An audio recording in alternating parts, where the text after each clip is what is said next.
lig-on atubangan sa Dios. Base nining mga bersikulo nga to ang sawan karon. Ang Salmo Kapitulo 1, versikulo 1 hangtod sa versikulo 3. Na ay mga pulong nga to ang sawan karon. Kining pulong nga blessed. Ang pagtuo nga naglungtad o nangin kusgan sa panahon nga ang tao nangin blessed. Unsa ning blessed? Kining blessed, ang equivalent niya niini is about eulogy. Unsa nang eulogy? Pag naagay mamatay, may programa sa eulogy. Na imusulti. O ang isulti niya, puros maayo, mahitungod sa nagtaliwan. Muna ang gitawag eulogy. Ang kahulugan, blessed nga gitawag og maayo. Kung ang tao moabot na sa punto nga nangin maayo na siya, kaya in the first place wala may maayo na to. Ang tanan nakasala o nakabsan sa himaya sa Dios, walay tarong na to, walay maayo na to. Pero sa diha nga ang atong kabuhi ato nang gipundar dira sa Ginoo paagi sa atong pagtuo, dili na makita ang atong pagkamakasasala, kundili nahimo nang makita sa atong kaugalingon nga sa atong pagkamakasasala nangin pinasaylo na kita. Munang gitawag og nagsugod ang pagkamaayo sa tao. Ang Dios maayo o sa kinaiya sa Dios na ay gitawag na communicable o incommunicable attributes sa Dios. Baling may kinaiya ang Dios nga pwede niya mapasa nimo og nako, pwede niya mahatag nimo og nako, og manang gitawag nato og communicable attribute sa Ginoo. Pero na may gitawag incommunicable, na ay kinaiya ang Dios nga di niya mahatag nimo og nako. Ang paghawid sa titulo sa Ginoo nga He is always present everywhere, kinaiya man na sa Dios, di na niya mahatag nimog nako. Iya ra gina sa Dios. Pero salamat sa Ginoo kay ang goodness sa Dios nga kinaiya sa panahon nga ang atong kabuhi atong ihatag niya, iya kining ipasa nimo, iya kining ipasa nako. Muna hinungdan nga tan-aw ta sa mga tao sa una, kini bang tawhana, kini bayana sa lawayo ni sa una. Pero karon ba maayo na. Nganong na maayo man ta? Dili tungod nato, kun dili tungod sa Ginoo. Kay ang kaayo sa Ginoo, iya kining gipasa nimog nako. Muna nga dili na makita sa mga tao ang atong pagkamakasasala, kabay pa. Mabita na hinungdan sa panahon nga atong kabuhi na sa Ginoo, mangin kinabuhi nga maayo. Dili kay kinabuhi nga maura gihapon. Kumusta man Brad? Kumusta man sis? Maura gihapon. Wa gid ay kausaban. Gusto ang Ginoo mausab ta. Ang tao nga naa sa Ginoo bag-o na siyang binuhat. Ang daan na kinaiya nawala na. Tanawa ang bag-o naabot na. Muna hinungdan na sa panahon na ang atong kabuhi mangin anak na ta sa Dios. Napundar ang atong kabuhi diya sa pagtuo sa iya ang nagakatabo nato. We are blessed before God. Morning eulogy, morning pagkamaayo, morning nga makita na sa kabuhi nimo og nako ang kausaban. Dili na makita ang ato ang daan nga pagkatao. Iyan atang gibag-o. O mingo na ang mga tao nga sa palibot. Kini bang matawhana ba sa una? Nagpasaway ni. Pero karon maayo na. Ang subo, pamation, namingon sila, kini bang mga tawhana ba? Sa una sa lawayo ni. Pero karon bang kasimba sila si BC? Kasimba sila sa CFF? Maura gyapon. Wala ko usapan. Dili na tuyo sa Dios. Ang tuyo sa Dios kanang pagtuo nga atong gipundar dira sa iya og iya hatang gibag-o og iya hatang gipaambit niya nang kinaiya sa pagkamaayo. Makita sa atong kinabuhi. Kung makita na sa atong kinabuhi, mao na giingon nga ang atong pagtuo nagkadugay, nagkakusgan. Pero kung dili makita ang kaayo sa atong kinabuhi, paagi sa pagpanglihok sa Ginoo sa imog sa akong kinabuhi, mahimo tang luya. Muna nga, Kristohanon, ningon nga, ako Kristohanon ko, 20 na ko katuig, 30 na ko katuig, kumusta man? Kusga na ka? Or nagkaluya? Mo man ay problema gud usahay. Dili magudta takson paagi sa kidaghanon sa tuig sa atong pagpangalagad. Takson ta sa atong relasyon sa Dios. Nga makita sa imog sa akong kinabuhi nga may pagkamaayo. Kay mo ning gitawag kabahin nga ang atong pagtuo mangin kusgan sa panahon nga tawgon na tag blessed.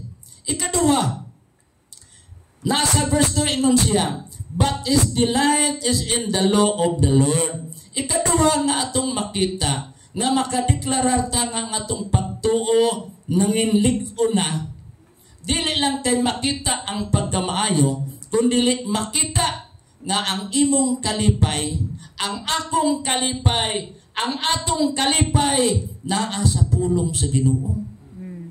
Uning ingon niya sa verse 2, but his delight is in the law of the Lord. Unsa ning the law of the Lord? This is referring to His word. Mao ni yang pulong. Kung taga-antag Biblia, nalipay ba ta? Amen. Malipay taga-antag cellphone. Kakita bitaw ko tong sa Reels ba sa Facebook. Nanimba sila. Pagpanimba nila, halos tanang membro gagulit og cellphone. Perting pangugat na sa Pastor Wally. Mga membro, dapat mawala ra. Gaduha na cellphone. Yung kasi nakibaw nga naaman di ay monitoring. Diba? Na monitoring. Na gabantay. Tuas likod. Pati focus kayo sa dua-dua. Hinduol niya. Pagduol niya, gikuha yung cellphone, gitagaan sa Bible. Mau niya sa ika, sa karan nagkakatapos ng simbahan. Imbis Bible na doon, cellphone. O niya, ay pasangil, kay ang cellphone, na Bible. Na ay Bible. O, di ba? O, okay. Ay, tignan mo. Mula gingon nila nga, sa una kuno, ang Diyos naghatag sa iyahang balaod paagi sa 10 Commandments. O ang 10 Commandments, gisulat sa tablet. Di ba mo nang sa Old Testament? It is written in the tablet. Pero sa Haiti kunoron, ang gisulat, wala naman atong tabliya nga hatag sa Ginoo na naman sa tablet cellphone. Muna nga ang mga tao ron, ang gidala tablet po. No? Pero tablet nga naa sa ato ang teknolohiya karon. Pero gusto ang Ginoo nga ang kinabuhing Kristohanon mangin malipayon paagi sa pagbasa o sa pagpamalandong sa pulong sa Ginoo. Balik kita sa bisik. Balik ta sa bisik. Balik ta sa Biblia. Ingon na ang versikulo 2, but his delight is in the law of the Lord, and his law he meditates day and night. Meaning, ato dining tagaan og regular nga panahon ang pulong sa Ginoo. Kaya usahay, daghang pamantag, laing obrahon kaysa pulong.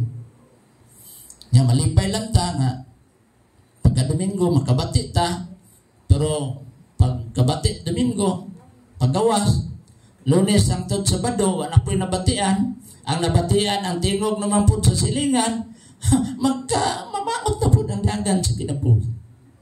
Pero gusto ang Ginoo nga ang atong pagtuo dili magpabilin dira, kundi ang atong pagtuo manginligon. O usa sa makita nga ebidensya nga ang atong pagtuo pagtuo naglig-on sa gidugayon nga panahon sa pagpangalaga, una makita ang kaayo sa Ginoo sa kinabuhi nato.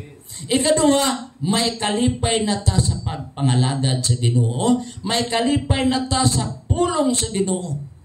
Dili mabot sa punto nga, uy, Domingo na po. Usahay ba, marag bukat kayo na to ang Domingo. Oh, niyagaan kayo na to ang Lunes hangtod sa Sabado. Pagka Domingo ganyan, maghalos naman di mo bangon. Oh. Kay bawion ang tulog. Ay, di oh. Na, gusto ang Ginoo para mulig-on ang atong pagtuo sa magkadugay, magkakusgan, may kalipay ta sa iyang pulong. Ikatulo nga atong makita din sa verse 3, yun siya, he will be like a tree firmly planted by streams of water, which yields its fruit in its season, and its leaf does not wither, and in whatever he does, he prosper. Dili na ko malimtan ng tao. Kaya nagkamping mi sa una, wag pa manang diki dira, wag pa nang daik dira. Diha may magbuwa sa pa.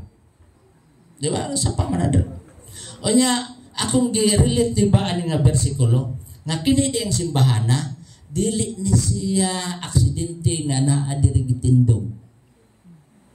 Amen. Istorya mi ni pastor, nalakbitan man ni pastor kay kung permi man sila mag-uol dire, magbaha, saka mang tubig dire. Pwede lang pangamuyo nga mabutang ng tulay, mabutang ng tetayan, mabutang ng daik. Halos mo give up na sila. Matod pa ni pastor, murag nagplano na ni pastor na balhin ng site sa simbahan dito. Okay, parang di na ta problema sa baha o di na ta problema sa lapok dire. Balhin. Pero abinin nyo, sa nagdesidir lang ibalhin, gibutangan no og tulay dira, gibutangan daik dira, sa tupa kining lugar para ni sa Dios. O niya kining lugar natanom man ni sa daplin sa sapa, mutubo ni Islam. Mabitayan mo na sa una kining haligi ani kahoy man ni. Pero karon na kahoy simento na. Kining tubo siya eh. Pero makita na to ang mga part sa simbahan, mga kahoy. Inigbalik na mo pa sa trusses na. Steel truss na. Mutubo ng simbahan na. Mutubo ng simbahan na dili sa pagpangabudlay ni pastor o ni Ma'am Banje. Dili lang pagpangabudlay sa mga membro. Kundi naagi maayong tinutuyo ang Diyos nini nga simbahan. Kaya naala sa ipakita ng mga butang na makaingon ta kining simbahana iya gini sa Diyos. Pagbagyong Odette, gidungog ang Odette, kusgan nga bagyo.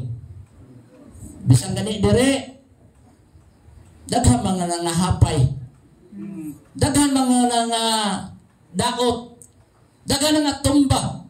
Pero may naobserbaran ko gana pa so. Samtang galakaw ni. Dagangadangan ko sa inyong lubi.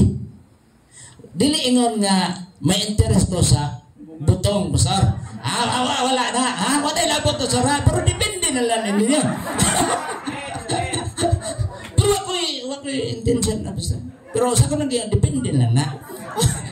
Pero tanaw ko sa lubi ba? Diskutan na to nga ang bagyong Odette, kusgan. Daghan o dako ang na-damage niya. Daghan nakaproblema sa Odette.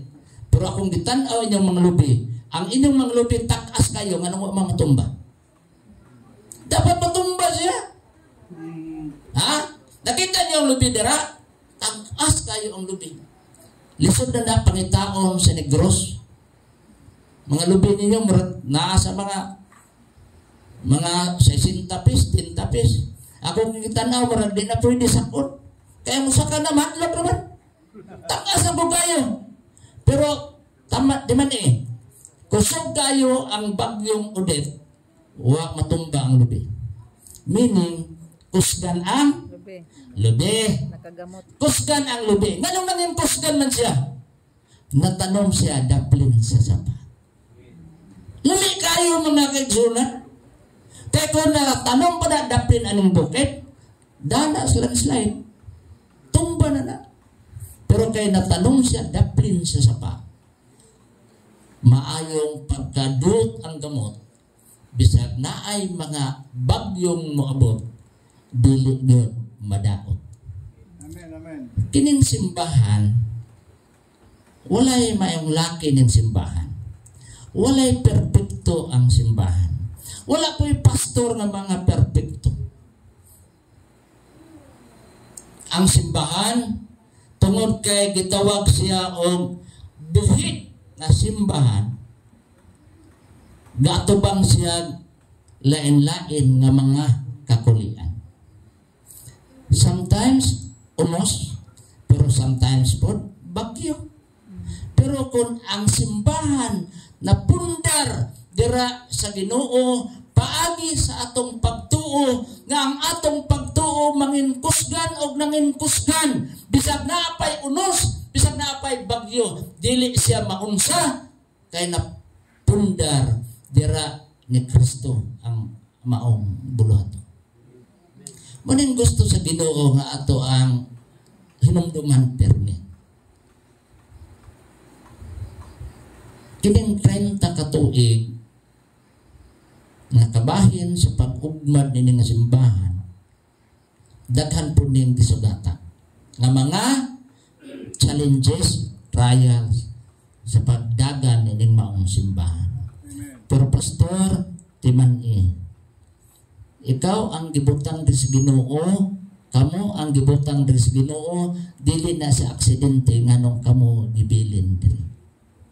Naay gustong himuon ang Ginoo sa inyong kinabuhi, kauban sa mga kaigsunan nga gipiyal sa Ginoo nining maong simbahan.